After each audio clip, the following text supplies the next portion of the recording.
ആശുപത്രി സംരക്ഷണ നിയമമുണ്ട് നമുക്ക്. വന്ദനയുടെ കൊലപാതകത്തിന് പിന്നാലെ നിയമത്തിൽ ആവശ്യമായ മാറ്റങ്ങൾ വരുത്തുമെന്ന് സർക്കാർ പ്രഖ്യാപിക്കുകയും ചെയ്തതാണ്. നിർണായകമായ പല പരിഷ്കാരങ്ങളും പ്രഖ്യാപിച്ചു. ഒരു വർഷം കഴിയുമ്പോൾ ഇവയെല്ലാം പ്രാബല്യത്തിലായിട്ടുണ്ട്. നോക്കാം. യുവ ഡോക്ടർ വന്ദന ദാസ് കൊല ചെയ്യപ്പെട്ടിട്ട് ഇന്ന് ഒരാണ്ട്. കഴിഞ്ഞ വർഷം ഇതേ ദിവസം മെയ് 10 ലഹരിക്കടിമയായ പ്രതി സന്ദീപിനാൽ ആക്രമിക്കപ്പെട്ട് ആ യുവ ഡോക്ടർ മരണത്തിന് കീഴടങ്ങുമ്പോൾ കേരളക്കരയാകെ അന്നുവരെ കാണാത്ത വിധം മെഡിക്കൽ സമൂഹമടക്കം പൊതുസമൂഹമടക്കം തെരുവിലിറങ്ങി സമരം ചെയ്തു. എന്നിട്ട് എന്തായി? വന്ദനയ്ക്ക് നീതി കിട്ടിയോ?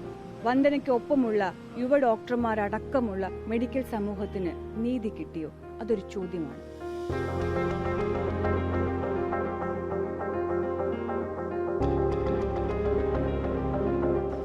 2023 മെയ് 10 പുലർച്ചെ 4:30 കൊട്ടാരക്കര സർക്കാർ ആശുപത്രിയിൽ പോലീസ് എത്തിച്ച പ്രതി ലഹരിക്കടിമയായിരുന്നു. സന്ദീപിന്റെ കാലിലെ മുറിവ് തുന്നിക്കെട്ടുന്നതിനിടയിലായിരുന്നു അയാൾ ആശുപത്രിയിൽ തന്നെ ഉണ്ടായിരുന്ന കത്രിക ഉപയോഗിച്ച് ഡോക്ടർ വന്ദന ദാസിനെ കുത്തിക്കൊലപ്പെടുത്തുന്നത്. അതിനുശേഷം നടന്ന വലിയ സമരങ്ങൾ നമ്മൾ കണ്ടു. അന്ന് സർക്കാർ പ്രഖ്യാപിച്ച കാര്യങ്ങളുണ്ടായിരുന്നു.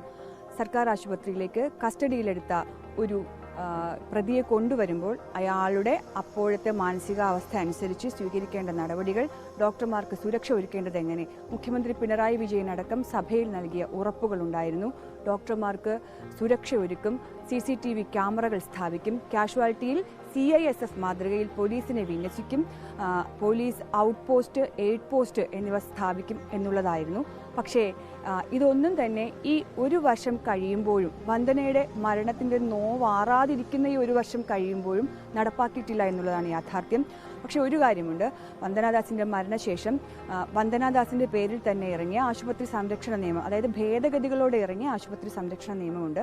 അതിൽ പറഞ്ഞ 1-2 കാര്യങ്ങൾ നടപ്പായിട്ടുണ്ട്. ഒന്ന്, ഈ പറയുന്ന ആശുപത്രികളിലേക്ക് കസ്റ്റഡിയിലെടുത്ത പ്രതികളെ കൊണ്ടുവരുമ്പോൾ വിലങ്ങ് വയ്ക്കേണ്ടതാണെങ്കിൽ വിലങ്ങ് വച്ചു കൊണ്ടുവരുന്നു. പോലീസിൻ്റെ സുരക്ഷ ഉറപ്പാക്കുന്നു, അതായത് പ്രതിയോടൊപ്പം പോലീസ് ഉണ്ടാകുമെന്ന് ഉറപ്പാക്കുന്നു. ഇങ്ങനൊരു പ്രതിയെ, അല്ലെങ്കിൽ അക്രമാസക്തനാണോ അല്ലെങ്കിൽ മറ്റെന്തെങ്കിലും പ്രശ്നമോ ഉള്ള പ്രതിയാണെങ്കിൽ അത് മുൻകൂട്ടി അറിയിക്കുന്നു തുടങ്ങിയ കാര്യങ്ങൾ ചെയ്തിട്ടുണ്ട്. അപ്പോഴും ബാക്കി നിൽക്കുന്നത് കാഷ്വാലിറ്റിയിൽ ഒരു രോഗിയെ എത്തിക്കുമ്പോൾ അതിന് ചെയ്യുന്ന ട്രയാജ് സംവിധാനങ്ങൾ, അത് എത്രത്തോളം ഗുരുതരമാണ്, അതോ അതിനത്ര വലിയ ചികിത്സ വേണ്ടതല്ല എന്നുള്ള അങ്ങനെയുള്ള തിരഞ്ഞെടുപ്പുകൾക്ക് വേണ്ട ട്രയാജ് സിസ്റ്റം എന്ന് പറയും മെഡിക്കൽ ടേംസിൽ. അത് ഇതുവരെ നടപ്പായിട്ടില്ല എന്ന് മാത്രവുമല്ല, ഈ സുരക്ഷാ സംവിധാനം ഇതുവരെ ഒരുങ്ങിയിട്ടുമില്ല.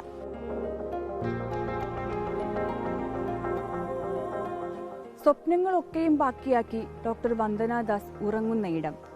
ഈ സമയം സർക്കാരും പോലീസും നിയമ സംവിധാനങ്ങളും അവർക്ക് കാവലാകേണ്ടതാണ്. ഇനിയൊരു വന്ദന ദാസ് ആവർത്തിക്കപ്പെടുന്നില്ലെന്ന് ഉറപ്പാക്കാൻ അതിനുള്ള നിയമങ്ങൾ കർശനമാക്കണം. ചെയ്യാവുന്ന പരമാവധി സുരക്ഷ ആശുപത്രികളിൽ ഒരുക്കുകയും വേണം.